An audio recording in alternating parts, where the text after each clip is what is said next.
오늘은 종료 주일입니다. 그래서 마태복음 설교 잠깐 중단했고 오늘 마가복음 10장을 이제 살펴보고 있는데, 이 종료 주일은 예수님께서 십자가 죽음을 위해서 예루살렘 성에 입성하시는 날을 기념하는 주일입니다.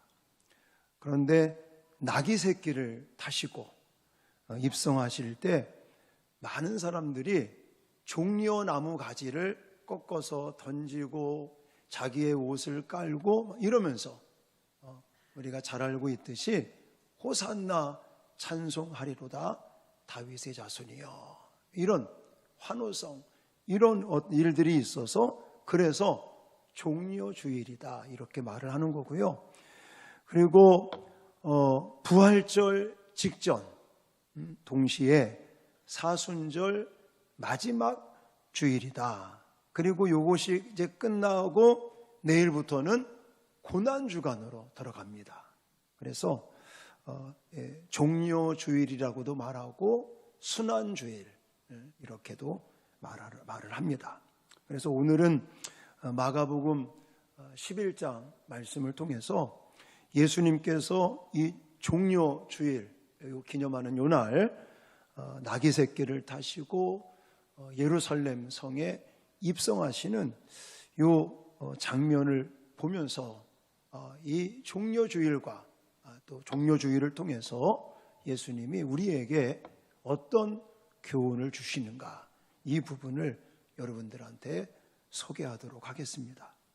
오늘 본문은 예수님께서 나귀 새끼를 타시고 예루살렘으로 입성하시는 장면을 우리가 같이 읽었는데, 여러분도 잘 알고 있듯이 예수님께서 제자 중에서 두 사람을 보내십니다.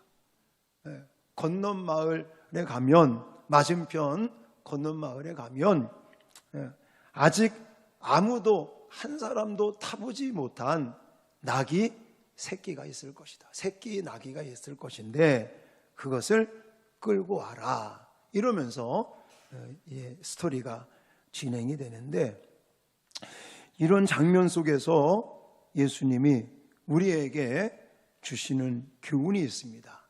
그게 바로 예수님이 만물의 주인이시다, 이것을 강조한다고 저는 생각을 합니다. 자, 2절하고 3절을 다시 한번 읽어보겠습니다. 2절 3절 시작. 너희는 맞은편 마을로 가라. 그리로 들어가면 곧 아직 아무도 타보지 않은 나귀 새끼가 매어 있는 것을 보리니 풀어 끌고 오라. 만일 누가 너희에게 왜 이렇게 하느냐 묻거든 주가 쓰시겠다 하라. 그리하면 즉시 이리로 보내리라 하시니. 아멘. 여기 보면 맞은편 마을에 가면 나귀 새끼가 있을 것인데 그것을 끌고 와라. 그러면 이제 나귀 새끼를 끌고 오려고 그러면 그 나귀 새끼에 주인이 있을 거 아니겠습니까? 그 임자가 당신들 이걸 왜 끌고 가시오? 라고 물어보면 뭐라고 답을 하라고 그랬어요? 주께서 쓰시겠다 하라. 주가 쓰시겠다. 이 구절 속에 여기서 말하는 주는 예수 그리스도를 의미하기도 하죠. 그렇고 여기서 말하는 이 주라고 하는 단어는 모든 일에 대해 이 정권을 행사할 수 있는 호칭이 바로 주라고 하는 단어라는 거예요.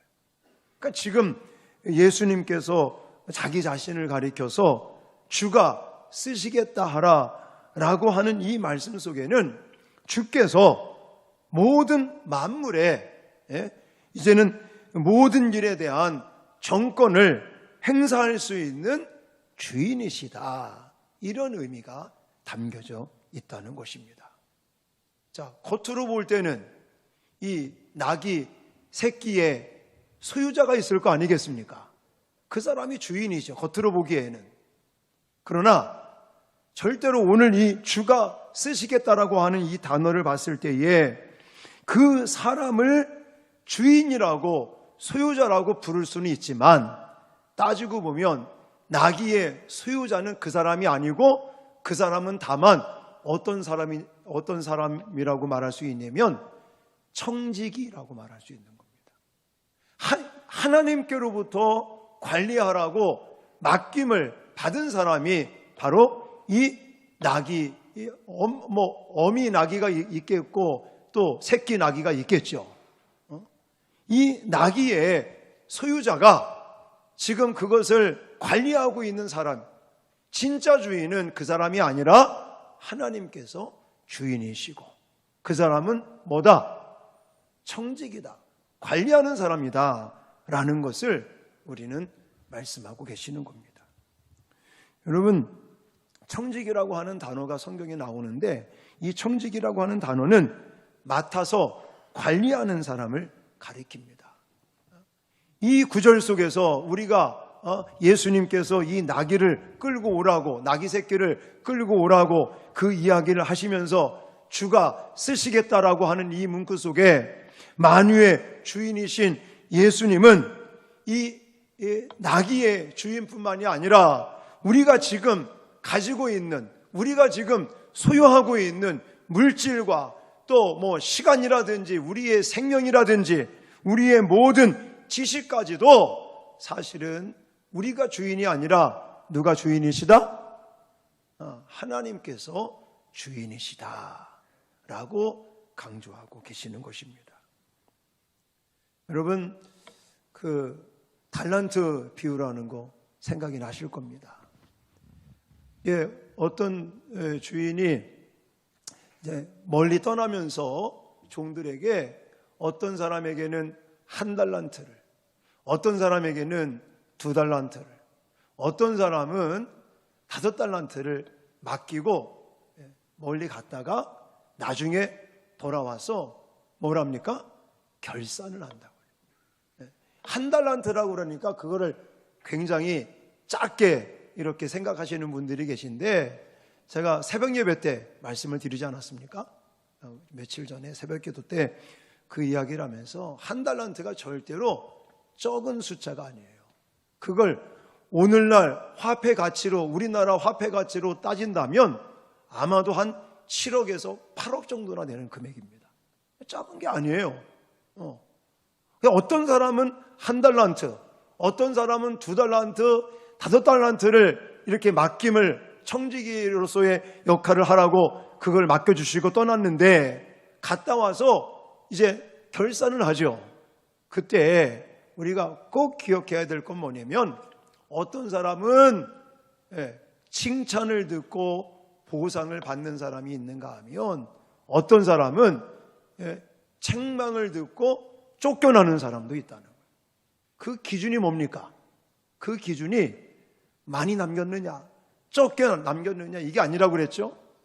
성경을 보면요, 5달란트 받았다가 10달란트 만든 사람이나 2달란트 받아서 4달란트를 만든 사람이나 토시 하나 틀리지 않고 똑같은 칭찬을 듣고 똑같은 보상을 받는 걸 볼 수가 있어요.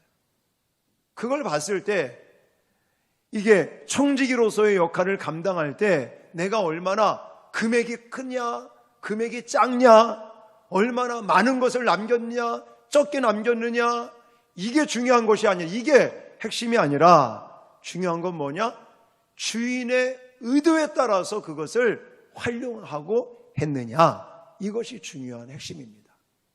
그래서 여기 예수님께서 이제 나귀 새끼를 타고 예루살렘에 입성하시는 이런 장면 속에서 그 나귀 새끼를 끌고 와라 말씀하시고 또 뭐라고 말하면 주가 쓰시겠다라고 그렇게 답변하는 이 말씀을 보면서 만물의 주인인 주님, 만물의 주인 되시는 하나님을 우리는 기억하면서 우리가 청지기 정신을 가지고 믿음 생활을 해야 될 줄 믿습니다.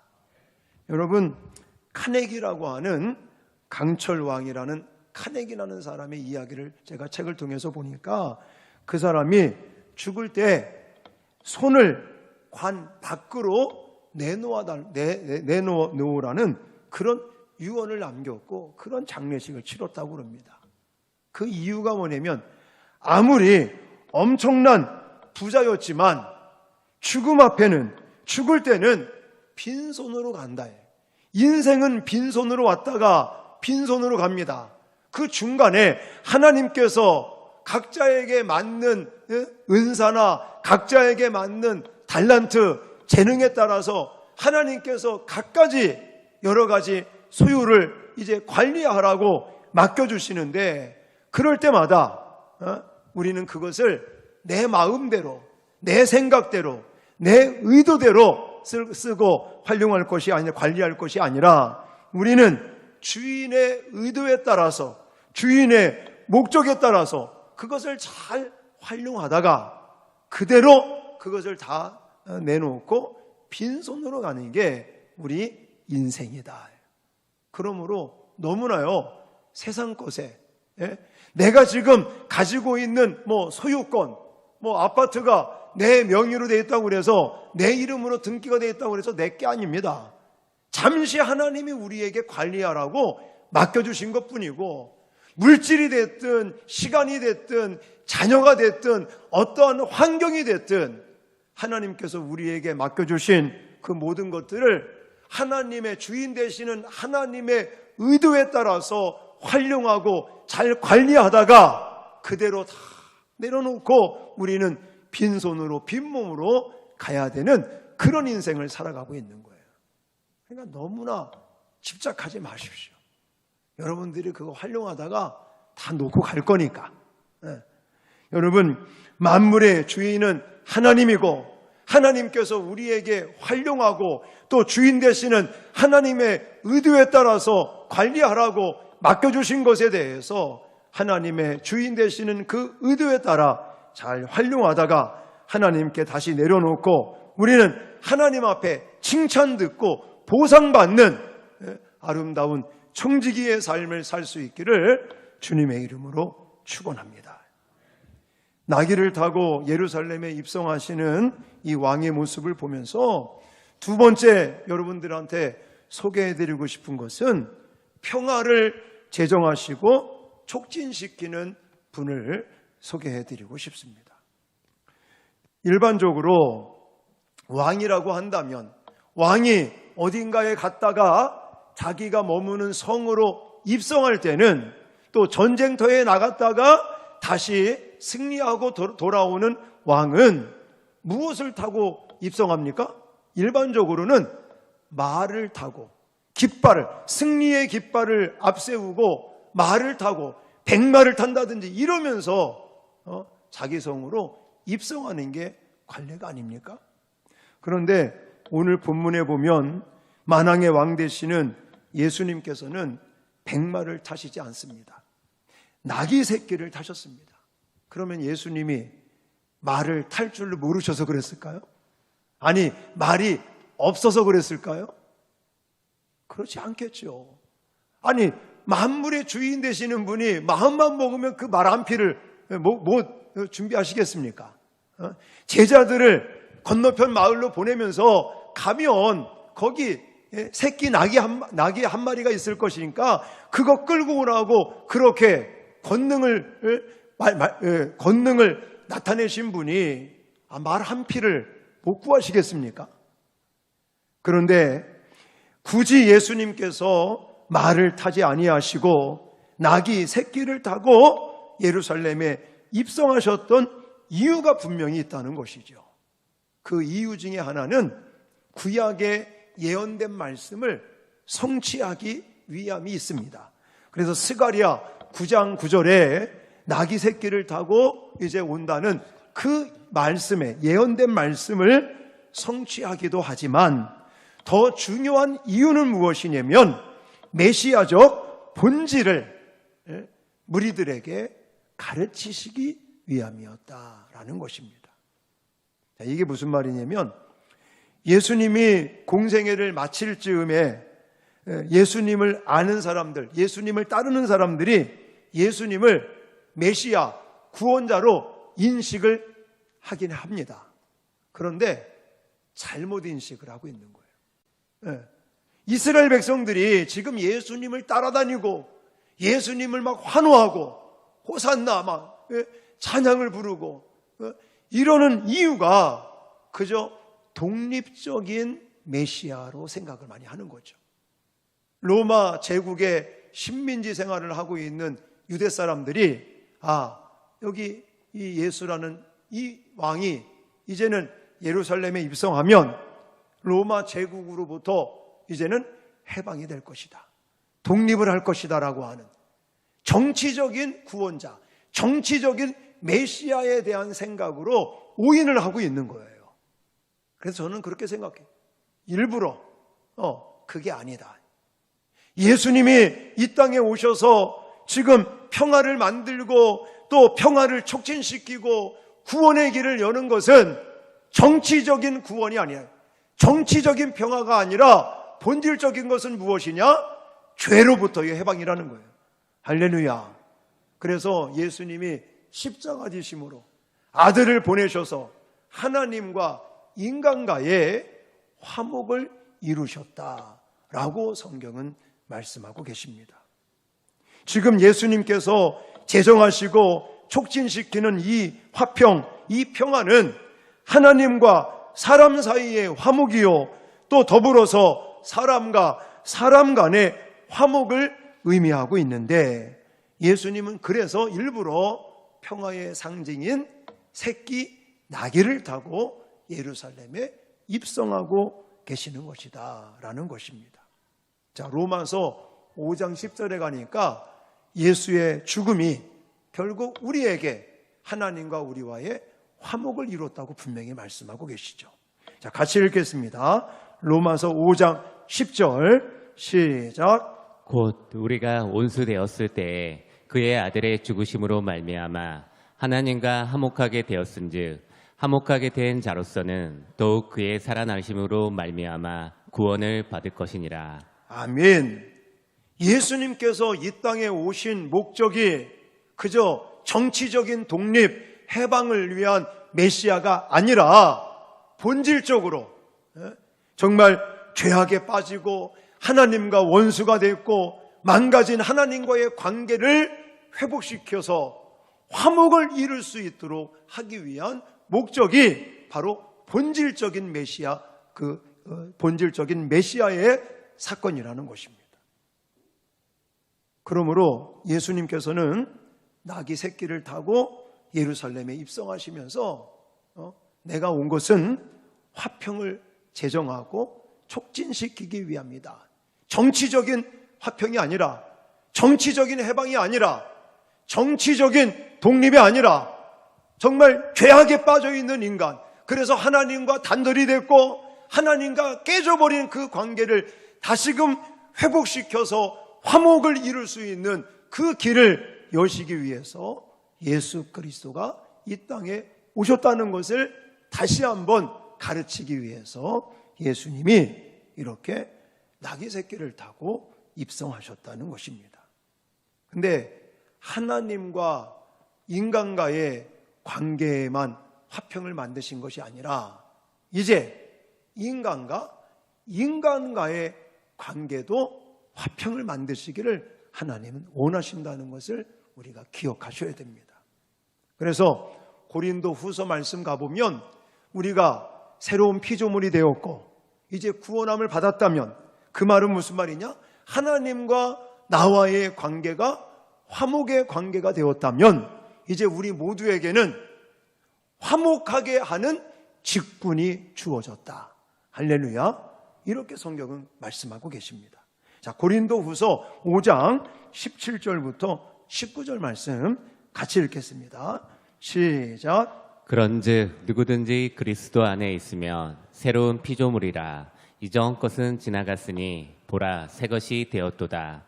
모든 것이 하나님께서로부터 났으며 그가 그리스도로 말미암아 우리를 자기와 화목하게 하시고 또 우리에게 화목하게 하는 직분을 주셨으니 곧 하나님께서 그리스도 안에 계시다 세상을 자기와 화목하게 하시며 그들의 죄를 그들에게 돌리지 아니하시고 화목하게 하는 말씀을 우리에게 부탁하셨느니라. 아멘. 그리스도 안에 있으면 우리 모두는 새로운 피조물이 되었습니다. 그런 우리가 그리스도로 말미암아 하나님과 우리를 화목하게 하신 그 큰 사랑을 먼저 받았으면 이제 우리는 그리스도로 말미암아 화목하게 된 우리들은 어떤 직분을 받았다고요? 화목하게 하는 직분을 받았다. 그래서 우리들에게 이제는 화목하게 하는 말씀을 우리에게 부탁하셨다. 우리가 이제 하나님은 우리를 통해서 사람과의 관계 화목하게 만들 뿐만이 아니라 아직 하나님과 화목을 이루지 못한 사람들이 하나님과 화목할 수 있는 그런 길을 우리를 통해서 하나님께서 이루시기를 원하신다는 사실을 꼭 기억하시길 바랍니다. 그런 의미에서 우리는 다시 한번 예수님이 행보하신 그 십자가의 길을 우리도 따라가야 될 줄 믿습니다. 그래서 우리가 사순절을 이제 보내면서 마지막 일주일을 고난주간으로 정하고 또 그래서 나름대로 아침을 이제 금식할 내일서부터는요, 그러니까 오늘 저녁 식사하지 하시고는 점심 드실 때까지 안 드시는 거예요. 영 못 참으실 분들은 그냥 생수, 물만 마실 수 있고 그렇게 저녁 드시고 다음 날 점심 드실 때까지 우리는 정말 아침을 이제 금식하면서 예수님의 그 십자가의 길을 우리가 묵상하고 예수님의 고난에 동참하고 그리고 새벽에 월요일서부터 금요일밖에 안 합니다. 그래서 그 5일 동안 또 특별 새벽기도 하면서 예수님의 고난에 동참을 하고 그러면서 예수님이 어떻게 화목을 이루셨는지 하나님께서 정말 그 예수님께서 어떻게 평화를 제정하시고 촉진시키셨는지 그걸 한마디로 말한다면 희생과 죽음을 통해서 화평을 만드셨다.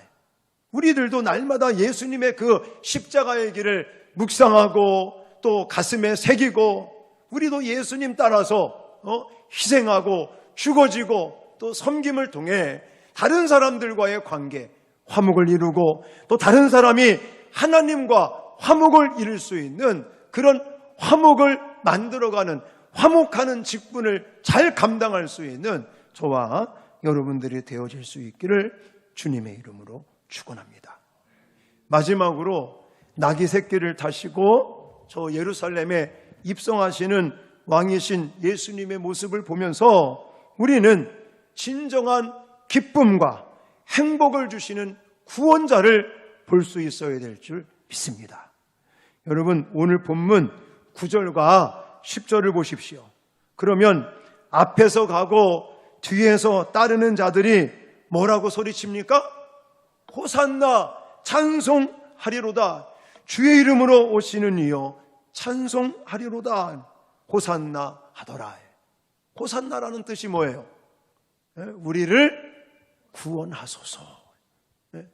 지금 많은 무리들이 앞에 가고 뒤에 따르고 이러면서 그 메시아 구원자 그분을 향해 종려가지를 던지고 또 옷을 막 깔고 이러면서 결국은 우리를 구원하소서 그렇게 소리치고 노래 부르고 찬양하고 기뻐하고 감격하는 이런 모습들. 물론 우리는 한 주간 동안 고난주간을 맞이하고 예수님의 그 행보를 따라 우리가 좀 우리의 어떤 삶의 그런 부분들을 좀 절제해 가면서 예수님의 고난에 동참하는 한 주간을 보낼 거지만 그 이면에는 무엇이 있어야 되느냐? 기쁨이 있고 또 감사가 넘치고 축제와 같은 우리의 그런 잔치가 일어나는 그 마음을 저와 여러분들이 가져야 될 줄 믿습니다. 여러분 예수 믿고 교회 오시고 또 신앙생활 하시면서 기쁘십니까? 행복하십니까?